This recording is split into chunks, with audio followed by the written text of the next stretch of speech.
Make your home sparkle with Rust-Oleum's Glitter Interior Wall Paint. Use it on interior drywall, wood, metal, plastic, and hardboard.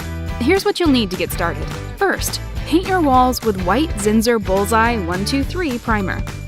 Then choose a complementary base coat color. A satin pale pink base coat works best with rose gold glitter. A paint roller is highly recommended for best coverage. Apply multiple, thin, uniform coats, up and down and side to side, until you have an evenly distributed look on the surface. If you're seeing lines on your first coat, don't worry. Applying 1 or 2 additional coats of paint will even it out. Stir your paint every couple of minutes while applying to ensure your glitter is spread evenly. There are a few things to be aware of when applying glitter wall paint. If you put too much paint on the roller, no problem.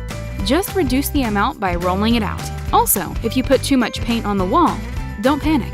Here's what you do. Grab your foam brush to dab the glitter until it's evenly distributed. For best coverage in corners and edges, use a foam brush and dab glitter paint as needed. If full coverage is desired, 4 coats are suggested. Make sure to let each coat dry completely before reapplying. Once the paint is fully cured, a top coat won't be necessary. Our glitter interior wall paint will not rub off or shed easily. For a different look, use glitter interior wall paint with a stencil. Get ready for glitter without the mess. Dare to be bold, to stand out, to be yourself with Rust-Oleum's Glitter Interior Wall Paint.